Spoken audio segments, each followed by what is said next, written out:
Donc j'ai rentré la carte SIM dans le tracker GPS et donc j'ai suivi la procédure que j'ai trouvée sur une notice qui est pas tout à fait la bonne, mais parce que moi c'est le TK102.2 et j'arrive pas à trouver la notice en français de celui-là.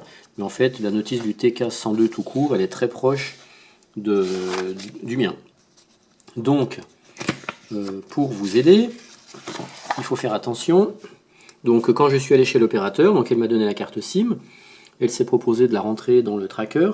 Et là, je lui dis, ah, bah oui, mais attendez, avant, il faut bien vérifier que le code PIN soit désactivé. Donc, je ne comprenais pas ce que concrètement c'était. Donc, elle l'a fait. Elle a inséré ma carte SIM dans un téléphone.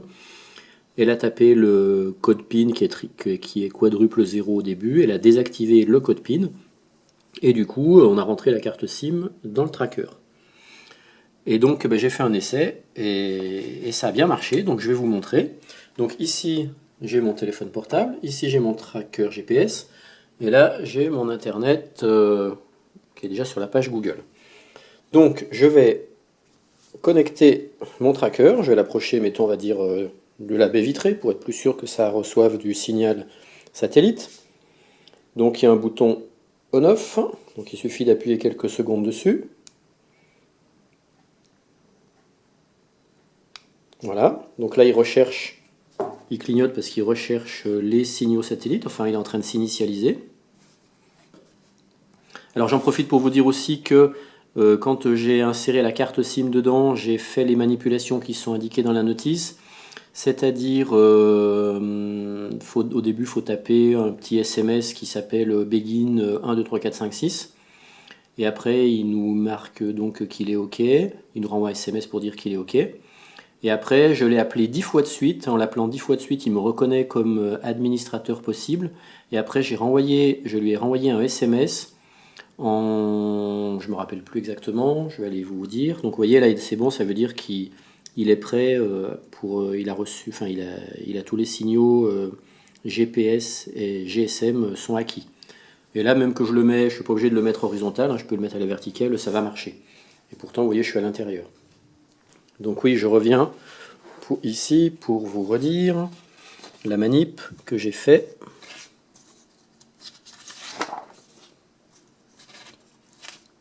Donc au début, il faut faut envoyer un SMS begin 1, 2, 3, 4, 5, 6. Le 1, 2, 3, 4, 5, 6, c'est le mot de passe par défaut. Après, on peut modifier le mot de passe. Il y a une manip à faire, mais moi je m'en fous, je ne vais pas le modifier. Après, ils nous disent qu'il faut appeler le traceur 10 fois pour s'enregistrer comme numéro autorisé. Et après, on envoie un SMS. Donc, admin 1, 2, 3, 4, 5, 6, parce que moi c'était mon mot de passe que j'ai pas changé. Un espace et le numéro de téléphone de mon portable. Et j'ai reçu un SMS très vite qui m'a dit admin OK. Voilà, donc ça veut dire que là tout est prêt. Donc maintenant, je vais vous montrer, je vais prendre mon téléphone portable, je vais appeler mon tracker, comme s'il était perdu en montagne. Voilà, tracker GPS. Hop, je mets le haut-parleur, on va entendre que ça sonne. Voilà, je vais laisser sonner 2-3 fois.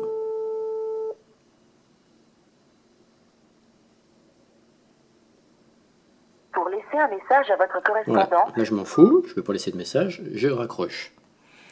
Et maintenant, dans les 20 secondes qui suivent, je vais recevoir un SMS émis par mon tracker.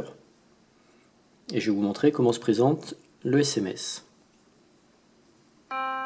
Et voilà. Donc je vais le chercher. Hop. Donc tracker GPS. Hop. Et voilà le message. Donc il me donne latitude 45 94 46 15 nord, longitude 6 14 62 48 est, speed, donc là elle est pas bonne parce que tout à l'heure j'en ai fait un autre, c'était bon.